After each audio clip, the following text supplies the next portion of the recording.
Welcome to Brain Roots IAS. Today we will study the Paytm Bank collapse.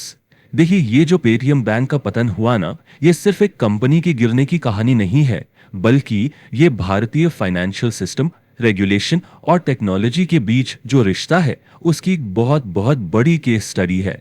तो बात शुरू होती है इस तारीख से, 25 अप्रैल 2026।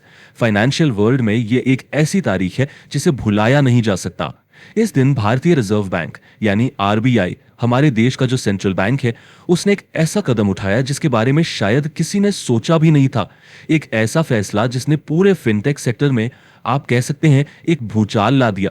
और वो कदम था पेटीएम पेमेंट्स बैंक का लाइसेंस कैंसिल कर दिया गया, रद्द। सोचिए, एक झटके में भारत के सबसे बड़े डिजिटल पेमेंट प्लेटफॉर्म्स में से एक, उससे जुड़ा हुआ बैंक बंद हो गया। ये एक बहुत बड़े धमाके जैसा था। लाखों करोड़ों लोगों के जो खाते थे, उनके यूपीआई हैंडल्स, उनकी छोटी छोटी बचतें, सब पर एक बड़ा सा सवालिया निशान लग गया।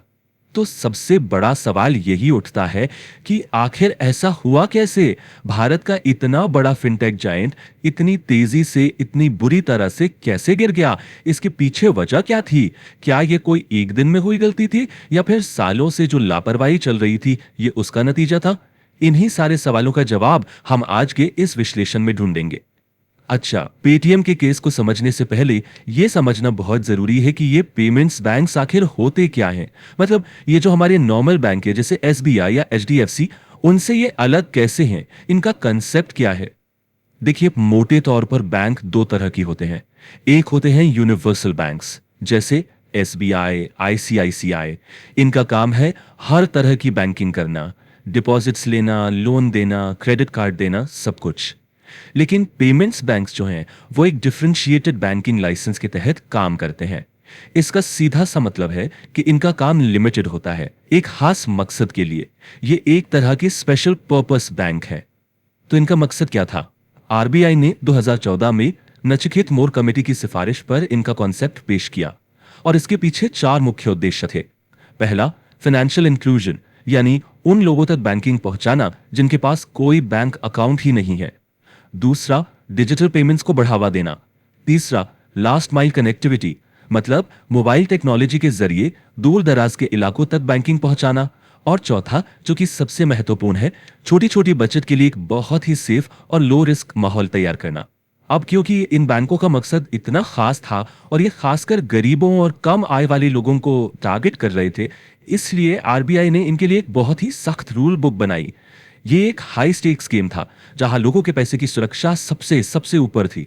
इस रूल बुक में साफ साफ लिखा है कि पेमेंट्स बैंक्स क्या कर सकते हैं और क्या बिल्कुल नहीं कर सकते। जो वो कर सकते हैं, वो एक लिमिट तक डिपॉजिट ले सकते हैं, वो डेबिट और एटीएम कार्ड इशू कर सकते हैं, और वो पेमेंट और मनी ट्रांसफर की सुविधा दे सकते हैं। लेकिन जो काम वो बिल्कुल नहीं कर सकते, और ये सबसे जरूरी है, वो लोन और क्रेडिट कार्ड नहीं दे सकते, वो फिक्स डिपॉजिट या रिकरिंग डिपॉजिट नहीं ले सकते, और आरबीआई की मंजूरी के बिना इंश्योरेंस जैसी प्रोडक्ट नहीं बेच सकते। तो पूरी बात का निचोड़ ये है कि कर्ज देने पर पूरी तरह से रोक है। ऐसा क्यों? क्योंकि लोन देने में रिस्क होता है, और आरबीआई छोटे डिपॉजिटर्स के पैसे को किसी भी तरह की रिस्क में नहीं डालना चाहता था। और जमा की एक सीमा भी तय की गई। शुरुआत में यह लिमिट 1 लाख रुपए थी, जिसे बाद में 2021 में बढ़ाकर 2 लाख रुपए कर दिया गया। इसका मतलब है कि एक कस्टमर एक पेमेंट्स बैंक में 2 लाख रुपए से ज्यादा नहीं रख सकता। इसके पीछे भी वही लॉजिक है, रिस्क को कम से कम रखना। ये छोटी बचत के खाते हैं, बड़े इन्वेस्टमेंट अकाउंट्स नहीं। तो सवाल यह है कि अगर ये बैंक लोगों के पैसे को लोन पर नहीं दे सकते, तो वो उस पैसे का करते क्या है? यहां पर एक बहुत ही सेफ इन्वेस्टमेंट का नियम है। आरबीआई ने कहा है कि जमा का कम से कम 7.5% हिस्सा उन्हें बेहद सेफ गवर्नमेंट सिक्योरिटीज यानी जीसेक्स में इन्वेस्ट करना होगा। ये सरकारी बॉन्ड्स होते हैं जिन पर डिफॉल्ट का खतरा लगभग शून्य होता है, और बाकी का 25% उन्हें दूसरे कमर्शियल बैंक्स में डिपॉजिट के तौर पर रखना होगा, ताकि बैंक के पास डेली ऑपरेशंस के लिए लिक्विडिटी या नकदी रहे। तो इस मॉडल का कोर आइडिया ही है सेफ्टी फर्स्ट। ठीक है, अब जब हमने पेमेंट्स बैंक्स के नियम समझ लिए हैं, तो वापस पेटीएम के मामले पर आते हैं। पेटीएम पेमेंट्स बैंक ने आखिर इन्हीं नियमों को कैसे तोड़ा? उनकी इतनी बड़ी चूक कहां हुई? आरबीआई के फाइनल ऑर्डर के हिसाब से देखें तो पेटीएम की विफलताओं को हम 3 मेन वायलेशंस में बांट सकते हैं। पहला, आर्म्स लेंथ नियम को तोड़ना। दूसरा, केवाईसी और एएमएल यानी एंटी मनी लॉन्ड्रिंग में बहुत गंभीर लापरवाही। और तीसरा, आरबीआई की सुपरवाइजरी वार्निंग्स को लगातार नजरअंदाज करना। चलिए इन तीनों को एक एक करके डिटेल में समझते हैं। पहला उल्लंघन। देखिए, बैंकिंग रेगुलेशन एक्ट ये कहता है कि एक बैंक और उसकी जो पेरेंट कंपनी है उनके बीच एक आर्म्स लेंथ दूरी होनी बहुत जरूरी है। इसका मतलब है कि दोनों के ऑपरेशंस और डिसीजन मेकिंग प्रोसेस बिल्कुल अलग अलग होने चाहिए। लेकिन पेटीएम के मामले में जो पेटीएम ऐप है जो 197 कम्युनिकेशंस का है और जो पेटीएम पेमेंट्स बैंक है, इनके बीच की लकीरें एकदम धुंधली हो गई थी। दोनों इतने ज्यादा घुल मिल गए थे कि ट्रांसपेरेंसी ही खत्म हो गई थी, जो कि एक बहुत बड़ा रेगुलेटरी रेड फ्लैग है। इससे कॉन्फ्लिक्ट ऑफ इंटरेस्ट पैदा होता है। दूसरा और शायद सबसे गंभीर उल्लंघन था केवाईसी और ईएमएल नॉर्म्स का। केवाईसी का मतलब है नो योर कस्टमर। बैंकों के लिए यह जरूरी है कि वो अपने हर कस्टमर की आइडेंटिटी को ठीक से वेरीफाई करें। रिपोर्ट्स के मुताबिक पेटीएम पेमेंट्स बैंक में हजारों खाते ऐसे पाए गए जो एक ही आइडेंटिटी डॉक्यूमेंट जैसे एक ही पैन कार्ड से जुड़े हुए थे। ये एक बहुत बहुत बड़ा सिक्योरिटी रिस्क है। इससे मनी लॉन्ड्रिंग या म्यूल अकाउंट्स का खतरा बढ़ जाता है, जिनका इस्तेमाल इलीगल एक्टिविटीज के लिए हो सकता है। ये देश की फाइनेंशियल सिक्योरिटी के लिए भी एक बड़ा खतरा था। और तीसरा उल्लंघन था लगातार वार्निंग्स को इग्नोर करना। ऐसा नहीं था कि आरबीआई ने अचानक एक दिन लाइसेंस रद्द कर दिया। ये एक पूरा पैटर्न था। आरबीआई ने 2022 में ही पेटीएम पेमेंट्स बैंक पर रिस्ट्रिक्शंस लगाए थे और नए ग्राहक जोड़ने से रोका था। फिर 2024 में एक सीज एंड डिसिस्ट ऑर्डर भी जारी किया। लेकिन जब बार बार चेतावनियों के बाद भी बैंक ने अपने इंटरनल ऑडिट और रिस्क मैनेजमेंट सिस्टम्स को ठीक नहीं किया, तब जाकर आरबीआई ने 2026 में लाइसेंस रद्द करने का यह आखिरी और सबसे बड़ा कदम उठाया। तो इस पूरी घटना का असर क्या हुआ? इसके बाद फाइनेंशियल इकोसिस्टम में क्या बदलाव आए और इससे हम क्या सबक सीख सकते हैं? सबसे पहले, कस्टमर्स में बहुत बेचैनी फैल गई।